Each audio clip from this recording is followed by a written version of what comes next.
परिवार, धर्म और संस्कार से दूरी, हो गई 35 टुकड़ों में कहानी पूरी। नमस्कार दोस्तों, मैं हूं चेतन शर्मा आपके साथ। और अभी पिछले कई दिनों से दिल्ली के अंदर जो घटना घटित हुई है श्रद्धा और आफताब की, उस कहानी से कौन भली भांति परिचित नहीं है।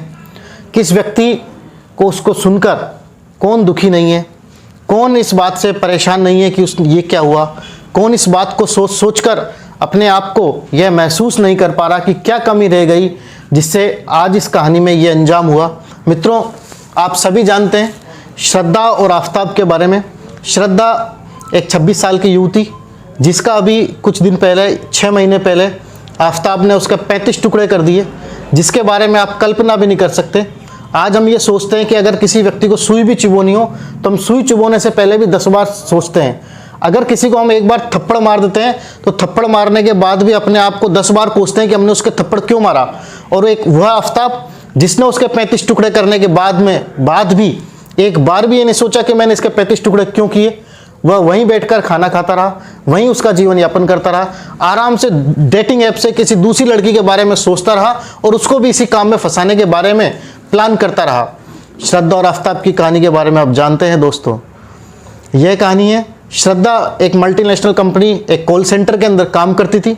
उसकी किसी डेटिंग ऐप के जरिए आफताब से मुलाकात हुई। आफताब से मुलाकात होने के बाद वह दोनों आपस में बातचीत करने लगे, मिलने लगे, डेट पे जाने लगे और अब इनकी कहानी और आगे बढ़ने लगी थी। जब इसके बारे में उनके घर वालों को पता लगा तो घर वालों ने बेटी को डांटना उस श्रद्धा को नागवार गुजरा और वह घर से दूर चली गई। मुंबई रहते रहते वह मुंबई में अपने घर से दूर हो गई और एक बार वह फिर दिल्ली में चली गई। अब वह दिल्ली में फ्लैट में उसके साथ रहने लगी आफताब के साथ। हुआ क्या मित्रों, आफताब के साथ रहते रहते आफताब ने उसको शादी का झांसा दिया और कहा कि मैं तुझसे शादी करना चाहता हूँ।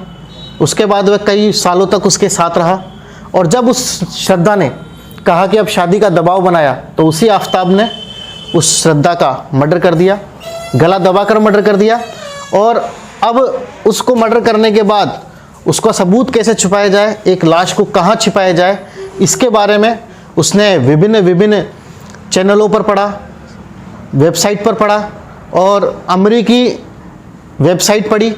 उसके बाद उसने देखा और उसने फूड ब्लॉगर था वो, और उसने देखा कि किस तरह सब्जी काटी जाती है, उसी सब्जी की भांति उसने उस श्रद्धा के 35 टुकड़े कर दिए। एक 5 फुट और अप्रोक्स 2-3 इंच की लड़की के अगर हम बात करें कि 35 टुकड़े कर दिए और हम सोचें कि 35 टुकड़े कितने इंच के हुए तो हम सोच भी नहीं सकते।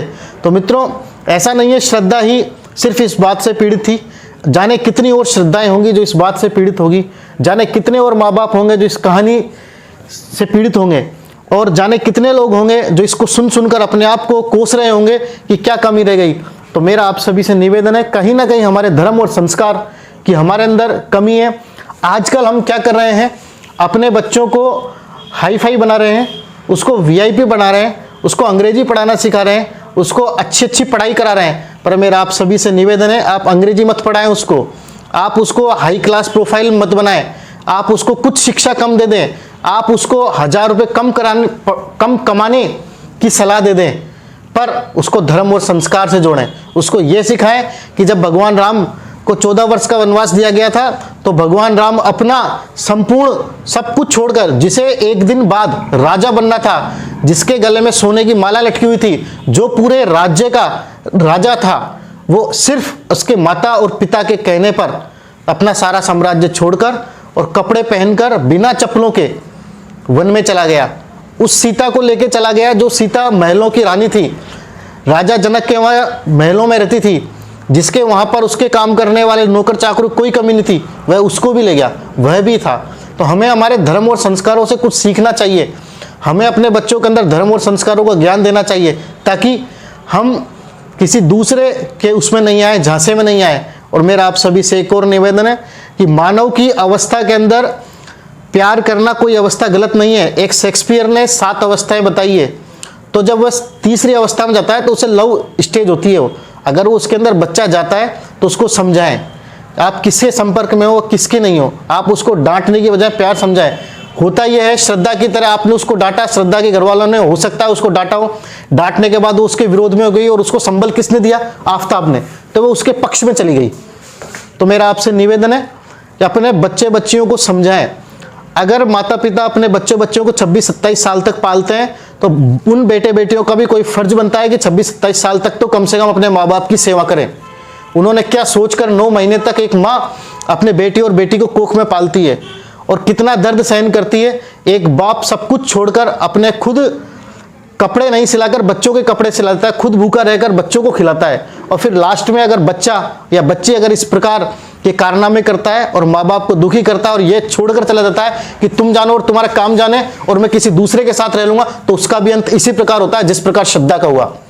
तो मेरा आप सभी से मेरा हाथ जोड़कर निवेदन है, अपने धर्म संस्कारों से अपने बच्चे को जोड़ें, उसको बताएं कि हमारी संस्कृति किस टाइप की है, हमारी संस्कृति के अंदर क्या रिवाज हैं, उनको बताएं। मेरा आप सभी से इतना सा निवेदन है।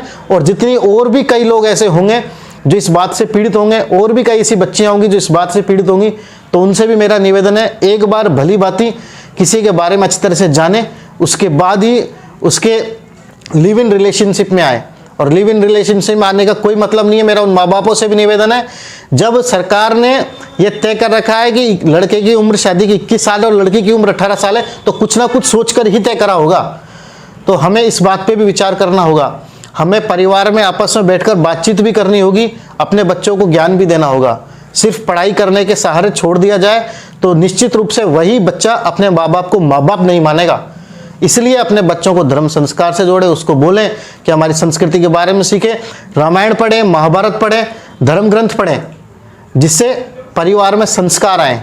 बस मेरा आप सभी से इतना सा निवेदन है ताकि इस प्रकार की कहानी कोई दूसरी ना हो। नमस्कार दोस्तों।